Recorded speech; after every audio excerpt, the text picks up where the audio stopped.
जय श्री कृष्ण। अचो त अॼु सभु गॾिजी करे निर्जला ग्यारस जी कथा था ॿुधूं। हिन ग्यारस खे पांडव ग्यारस या भीम ग्यारस बि चवंदा आहिनि। जेठ शुक्ल पक्ष जे 9 ॾहीं तारीख़ थींदी आहे। महर्षि व्यास देव भीमसेन खे हिन महापवित्र ग्यारस जे विर्त रखण जो उपदेश ॿुधायो हो, जेको मनुष्य शुद्धि हृदय ऐं शुद्ध भावना सां ग्यारस जे सिज उभरण खां वठी ॿारस जे सिज उभरण ताईं हिन महाफलदायक विर्त में जल ग्रहण नथो करे, उन्हीअ खे साल जे सभिनी तीर्थनि जे सनानु करण जो फल प्राप्त थिए थो। अंत में यमराज जा दूत बि उन्हीअ जे वेझो वञी नथा सघनि ऐं विष्णु भॻवान जा पार्षद उन्हीअ खे विष्णु लोक में वठी था वञनि।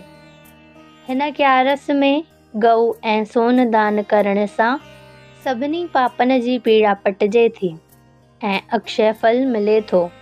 महर्षि व्यासदेव जो इहो उपदेश ॿुधी भीमसेन हिन महापवित्र ऐं पापन कटण वारी फलदायक ग्यारस जो विर्त रखियो।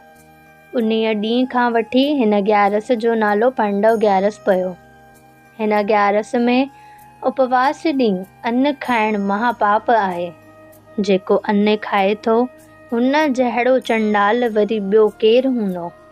उहो कुंभी नरक में वञी अनेक प्रकारनि जा कष्ट कलेश भोॻे थो। जो अन्न कपिड़े ऐं जल जो दान करे थो सो वैकुंठ लोक में वञी वासो करे थो।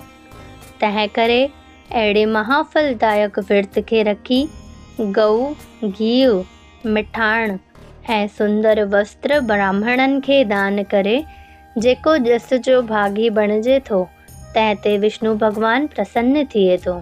भॻवान जे प्रसन्न थियण करे मनुष्य खे अणमङिया फल मिलनि था। जेको मनुष्य ॼाणी वाणी अहिड़ो पुण्य ॾियण वारो विर्त नथो रखे, उहो आत्मद्रोही, दुष्ट, दुराचारी ऐं कुल कलंक आहे।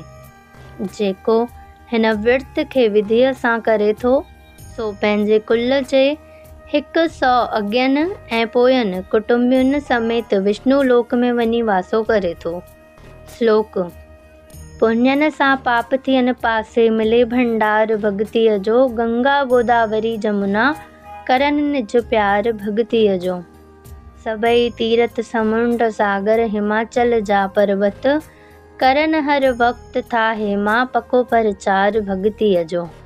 बावलियूं बन ऐं पर्वत, वर्त ऐं साधनाऊं सभु, इहा एकादशी निर्मल करे इज़हार भगतीअ जो। रखियो जंहिं विर्त वीचारे, उहो सभ में उत्तम आहे। हेमा हर वक्त दुनिया में आ जय जयकार भगतीअ जो। जय श्री कृष्ण।